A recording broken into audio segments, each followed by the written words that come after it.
ഇന്ന് ദൈവത്തിൻ്റെ പരിശുദ്ധാത്മാവ് ആഴമായി ഇടപെടുന്ന ദൂത്, ഹൃദയം തകർന്ന്, ഹൃദയം വേദനിച്ച്, ഒരുപാട് വേദനയോടെ നൊമ്പരത്തോടെ ആയിരിക്കുന്ന ജീവിതങ്ങളെ നോക്കി ആഴമായി വെളിപ്പെടുത്തുന്ന ദൈവത്തിൻ്റെ ശബ്ദം.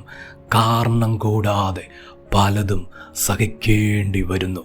35 സങ്കീർത്തനം 7 വാക്യം, കാരണം കൂടാതെ അവർ എനിക്കായി വല ഒളിച്ചു വെച്ചു, കാരണം കൂടാതെ അവർ എൻ്റെ പ്രാണനായി കുഴി കുഴിച്ചിരിക്കുന്നു. സങ്കീർത്തനക്കാരനായ ദാവീദ് പറയുക, കാരണമില്ല, ഒരു കാരണമില്ല. ദൈവത്തിൻ്റെ വൈതലേ, ഇന്ന് ദൂത് വിശ്വസിച്ച് ഏറ്റെടുത്തു. അവസ്ഥകളെ കണ്ട് ജീവിതത്തിൻ്റെ സ്ഥിതിയിൽ ഇന്ന് അഭിമുഖീകരിച്ചുകൊണ്ടിരിക്കുന്ന, ഇന്ന് അനുഭവിച്ചുകൊണ്ടിരിക്കുന്ന ജീവിത വിഷയത്തെക്കുറിച്ചുള്ള ദൈവത്തിൻ്റെ ശബ്ദമാണ്. ഒരു കാരണമില്ല എന്ന ഹൃദയതലത്തിൽ ഒരുപാട് പ്രയാസം അനുഭവിക്കേണ്ടി വരികയാണ്. മറ്റുള്ളവരിൽ നിന്ന്, കൂടെ നിന്ന് ജോലി ചെയ്യുന്ന ജീവിതത്തിൻ്റെ തലങ്ങളിൽ, ഇതല്ലേ ജോലി മേഖലയിൽ വളരെ ആത്മാർത്ഥതയോടെ, വളരെ പരിശ്രമത്തോടെ എല്ലാം ചെയ്തിട്ടും ജീവിതത്തിൻ്റെ സ്ഥിതിയിൽ ഒരു കാരണവുമില്ല. വെറുതെ മറ്റുള്ളവർ വിഷയങ്ങളുണ്ടാക്കുന്നു, പ്രശ്നങ്ങളുണ്ടാക്കുന്നു, വ്യക്തികൾ പ്രതികൂലമായിരിക്കുന്നു. ആ അവസ്ഥയിലൂടെ കടന്നു പോകുന്ന ദൈവമക്കളോട് പരിശുദ്ധാത്മാവ് വളരെ അതിശക്തമായി ദൂത് ഇടപെടുക. കർത്താവ് ഇത് കാണുന്നു കേട്ടോ, സ്വർഗം ഇത് കാണുന്നുണ്ട്. കുടുംബജീവിതത്തിൽ കാരണമൊന്നുമില്ല, പക്ഷേ ഒറ്റപ്പെടുത്തുക. ഒരു വിഷയമില്ല ജീവിതത്തിൽ, എത്ര അന്വേഷിച്ചാലും ഒരു കാരണം പോലും കണ്ടുകിട്ടാൻ കഴിയത്തില്ല.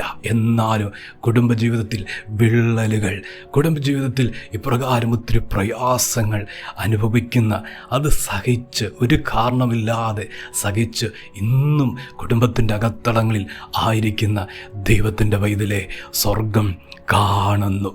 ദൈവത്തിൻ്റെ കണ്ണ് ഇത് ദർശിക്കുകയാണ്. ഒരു കാരണമില്ലാതെ ജനം ഉപദ്രവിക്കുന്നു. വാക്കുകൾ കൊണ്ടും അവരുടെ പ്രവർത്തികൾ കൊണ്ടും അവരുടെ മുഖത്തെ ഭാവമാറ്റങ്ങൾ, ഇതെല്ലാം ഒത്തിരി മനസ്സിനെ കീറി മുറിക്കുന്ന അനുഭവമല്ലേ? അതിനകത്തുനിന്ന് രക്തം ഒഴുകുന്ന ഒരു തലമല്ലേ? ഇന്ന് പരിശുദ്ധാത്മാവ് ആ ഹൃദയത്തെ തൊട്ട് ആശ്വസിപ്പിക്കും. ആ ജീവിതങ്ങളെ ദൈവം ഇന്ന് ബലപ്പെടുത്തും. ദൈവം സദാകാലം അത് കണ്ണടച്ചിരിക്കുകയല്ല. ദൈവത്തിൻ്റെ വൈതലേ, കർത്താവ് അത് കണ്ടിട്ടുണ്ടെങ്കിൽ ദൈവത്തിൻ്റെ പ്രവൃത്തി അതിനകത്ത് നിശ്ചയമായി വെളിപ്പെട്ട് വന്നിരിക്കണം. കാരണം ദൈവം തൻ്റെ നീതിയുള്ള കരം ചലിപ്പിക്കും കേട്ടോ. ദൈവത്തിൻ്റെ വിശ്വസ്തതയുടെ കരം ദൈവം ചലിപ്പിക്കും. ഇന്ന് സഹിക്കുന്ന ആ സ്ഥലത്ത് തന്നെ ഒരു പ്രതിഫലമുണ്ട് കേട്ടോ. ഇന്ന് വേദനിക്കുക, ഇന്ന് നൊമ്പരപ്പെടുക, ഒരു വാക്കുകൊണ്ട് പോലും പറയാൻ പറ്റത്തില്ല, പ്രതികരിക്കാൻ പറ്റത്തില്ല. പക്ഷേ ഈ ദൂത് വിശ്വസിച്ചു, സർവശക്തനായ ദൈവം പ്രതികരിക്കും. പ്രാർത്ഥിക്കുന്ന, വിശ്വസിക്കുന്ന, ആരാധിക്കുന്ന ദൈവം ഇതിൻ്റെ ജീവിതത്തിൽ കടന്നു വരുന്ന, ഒരു കാരണമില്ലാതെ സഹിക്കുന്ന ഈ വിഷയത്തിന്മേൽ ദൈവം പ്രതികരിക്കും. ദൈവത്തിൻ്റെ പ്രതികരണം ഈ ദിവസങ്ങളിൽ ജീവിതത്തിൽ കാണുവാൻ ഇടയായി തീരാൻ പോവുക. ദൈവത്തിൻ്റെ പേരിലെ കാരണം കൂടാതെയാണ് ഇന്ന് മറ്റുള്ളവർ ഉപദ്രവിക്കുന്നത്. അപ്പോൾ ദൈവത്തിൻ്റെ നീതി ഇതിനകത്തുണ്ട്, ദൈവത്തിൻ്റെ പ്രവൃത്തി ഇതിനകത്തുണ്ട്. നീതിയെ ജയിക്കത്തുള്ളൂ കേട്ടോ. പരിശുദ്ധാത്മാവ് വ്യക്തമായി പറയും, ദൈവത്തിൻ്റെ വൈതലേ, നിന്നിലുള്ള നീതിയെ ജയിക്കത്തുള്ളൂ, നിന്നിലുള്ള ആ ആത്മാർത്ഥതയെ ജയിക്കത്തുള്ളൂ, നിന്നിലുള്ള ആ വിശ്വസ്തതയാ ജയിക്കാൻ പോകുന്നത്, ആ സത്യമാ ജയിക്കാൻ പോകുന്നത്. ആ നിലവാരത്തിലാ ദൈവത്തിൻ്റെ കരം ഇറങ്ങി വരുന്നു. ഈ ദൂത് കുറിച്ചിടട്ടെ. എൻ്റെ ജീവിതത്തിലെ നീതിയാ ജയമാക്കി ദൈവം തീർക്കാൻ പോകുന്നത്. ഇന്ന് ഞാൻ കാരണം കൂടാതെ ഞാൻ കഷ്ടമനുഭവിക്കുക, പക്ഷെ എൻ്റെ കർത്താവ് എന്നിലൊരു നീതി കണ്ടിട്ടുണ്ട്, എന്നിലൊരു ആത്മാർത്ഥത കണ്ടിട്ടുണ്ട്, എന്നിലൊരു വിശ്വസ്തത കണ്ടിട്ടുണ്ട്. അതിനാ ജയം. ഇന്നായിരിക്കുന്ന കുടുംബത്തിൽ ഈ ദൂത് ചലിക്കട്ടെ, ആയിരിക്കുന്ന സ്ഥാപനങ്ങളിൽ ഈ ദൂത് ചലിക്കട്ടെ. എനിക്ക് ആ ജയം പറ.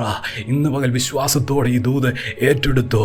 വിശ്വസ്തത എവിടെയുണ്ടോ ആ തലത്തിൽ ജയമുണ്ട്. കർത്താവ് ജയാളിയായ ദൈവം കൂടെയിരുന്ന് വിജയിപ്പിക്കും. ആ നിലയിൽ അത്ഭുതം നടക്കാൻ പോകുന്നു. ആ നിലയിൽ ദൈവം മാറ്റം വരുത്താൻ പോകുന്നു. ഞങ്ങളുടെ ദൈവമേ, സ്വർഗീയ പിതാവേ, അങ്ങയുടെ വിലയേറിയ ശബ്ദത്തിനായി സ്തോത്രം. തകർന്നിരിക്കുന്ന ഒരു കാരണം കൂടാതെ ചിലതിക്ക് സഹിക്കുന്ന ദൈവമക്കൾ കർത്താവ് ഇന്ന് ഇടപെട്ടതുപോലെ ഒരു പ്രതികരണം ദൈവത്തിൻ്റെ കയ്യിൽ നിന്നുണ്ട്, ഒരു പ്രതിഫലം ദൈവത്തിൻ്റെ കയ്യിൽ നിന്നുണ്ട്. അപ്രകാരം സംഭവിക്കട്ടെ. ദൈവം അങ്ങ് ചെയ്യാൻ പോകുന്നതിനായി നന്ദി പറയുന്നു. കർത്താവെ, പ്രാർത്ഥന ചോദിച്ച വിഷയങ്ങളെല്ലാം ദൈവകരങ്ങളിൽ ഏൽപ്പിക്കുക. കർത്താവരെ, വിഷയത്തെ തൊടണം, ആ പ്രശ്നത്തിന് പരിഹാരം വരുത്തണം വേഗത്തിൽ. കർത്താവെ, കണ്ണുനീര് കണ്ട് മറികടക്കാത്ത ദൈവത്തിൻ്റെ പ്രവൃത്തി ഈ ദിവസങ്ങളിൽ സംഭവിക്കണമെന്ന് പ്രാർത്ഥിക്കുന്നു. ദൈവമക്കളെ അനുഗ്രഹിച്ച് പ്രാർത്ഥിക്കുക, അനുഗ്രഹമായി തീരട്ടെ. കർത്താവ് അങ്ങനെ ചെയ്യുന്നതിന് നന്ദി. യേശുവിൻ്റെ നാമത്തിൽ തന്നെ ആമേൻ.